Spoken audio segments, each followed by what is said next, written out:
Sejam todos bem-vindos ao projeto integrador número 6 da Universidade Virtual do Estado de São Paulo, eixo Licenciaturas Polo Parque Bristol, onde iremos abordar o tema A Escola em Tempos de Educação Inclusiva. E os integrantes do grupo são Arenilda Conceição dos Santos, Carlos Roberto do Nascimento, Michele Alessandra, Julieta Nérida Coleman, Lucas Borges de Souza e João Eduardo Alves Costa. Sejam todos bem-vindos a mais um projeto integrador. Nosso tema é a Escola em Tempos de Educação Inclusiva, devido à grande demanda de crianças que chegam nas séries iniciais com alguma dificuldade de aprendizagem ou alguma deficiência intelectual. Isso acaba influenciando na sua vida, no seu processo de desenvolvimento cognitivo. Então, o quanto antes a gente conseguir diagnosticar isso, mais rápido a gente consegue ajudar essa criança e adaptar as atividades para ela. Isso ocorre com frequência e acaba colocando pais e professores em alerta. Então, aí também entra a grande importância dessa integração entre a escola e a família para ajudar essa criança, para que ela consiga se desenvolver na escola dentro da questão do ensino-aprendizagem. Então, tendo em vista a sala de aula, nela se dará o reconhecimento dos primeiros sinais de dificuldades no processo do dia a dia entre o professor e o aluno. Então, a sala de aula que é o nosso objeto de estudo, e a seguir a gente vai discorrer falando mais sobre essa questão. O estudo do processo de aprendizagem, bem como suas dificuldades, demandam análise. Então, não é algo que a gente acha, a gente tem que ter certeza. Então, se a gente acha algum sinal de anormalidade nessa criança, no sentido de falar ela não está acompanhando, ela tem alguma dificuldade de aprendizagem, é muito importante que um especialista acompanhe essa criança, traçando um diagnóstico tanto dentro da escola como fora da escola, para saber a melhor maneira de ajudar essa criança e mais cedo ou mais tarde conseguir de alguma forma ajudá-la, né? Dentro do plano escolar. E conforme previsto nos parâmetros curriculares nacionais, a ação do professor em sala de aula deve seguir a história educativa, diferenças culturais e sociais desses alunos, buscando assim condições de aprendizagem a todos. A gente está falando de uma escola inclusiva, essa escola ela tem que aceitar todos os alunos, e se ele tem alguma dificuldade, o professor tem a grande responsabilidade de alguma forma adaptar essa atividade para que esse aluno consiga seguir as matérias e ter êxito dentro do âmbito escolar. E vamos estar falando mais sobre isso a seguir, e acompanhem a continuação do nosso trabalho. Nosso objetivo é verificar a importância da inclusão em sala de aula para alunos com dificuldades de aprendizagem ou deficiência intelectual, abrindo espaço para que a criatividade seja realizada, garantindo o direito de aprendizado a todos. Apresentar formas de trabalho a facilitar a compreensão e assimilação por alunos com algum grau de deficiência. O documento mais importante que norteia a educação inclusiva é a Declaração de Salamanca, que ao mesmo tempo é uma declaração de direitos e uma proposta de ação, com o objetivo de propiciar a inclusão de alunos com necessidades educacionais especiais no ensino regular e garantir o direito a todos os alunos com qualquer grau de deficiência ou distúrbio de aprendizagem.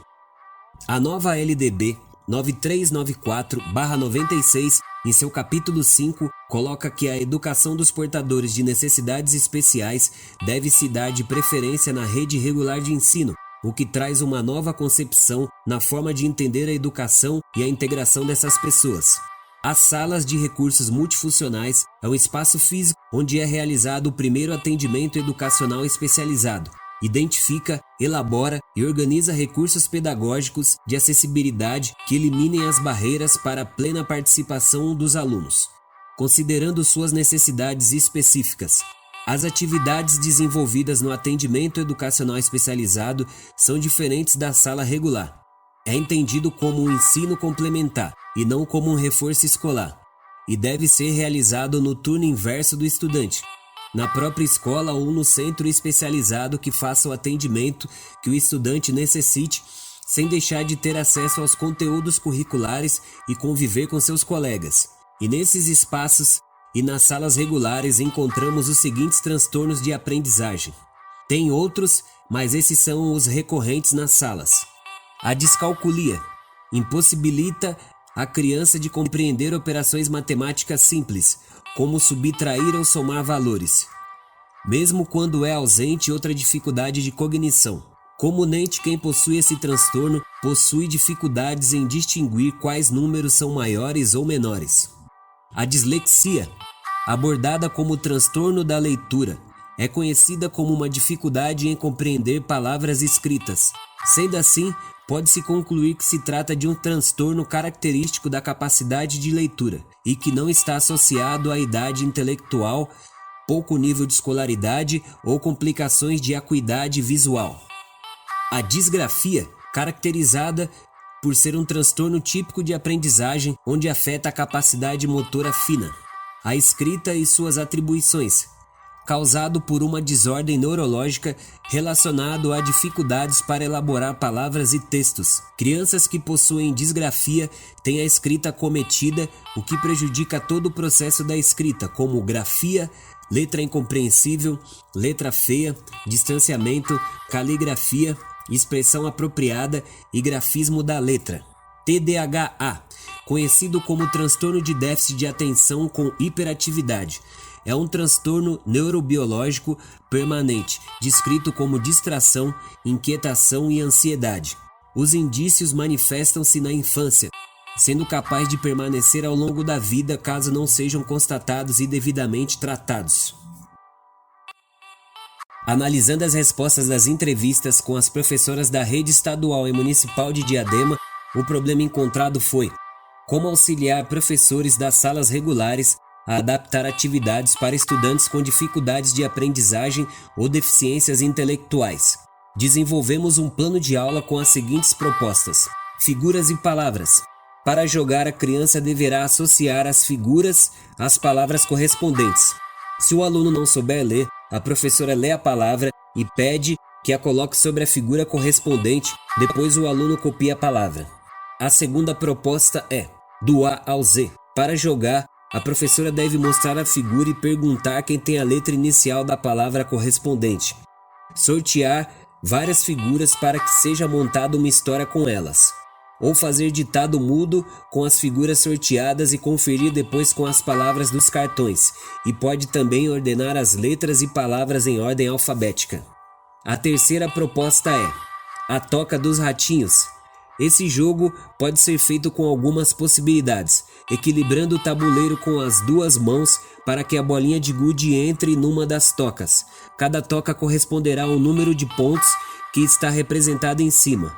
Pode ser utilizado determinado espaço de tempo, utilizando como soma de algarismos, e vence quem fizer o maior número de pontos. Obtivemos um bom resultado com as atividades propostas.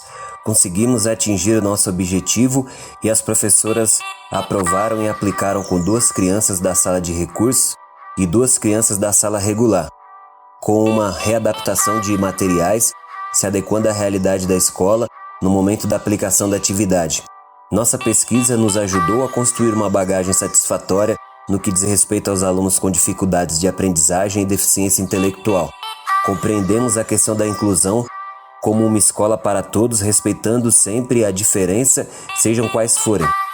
O professor tem o dever de ser a ponte entre a escola e a família para auxiliar no que for preciso, adaptando as atividades e sendo a mola propulsora para que cada um no seu ritmo alcance o êxito no processo de ensino-aprendizagem.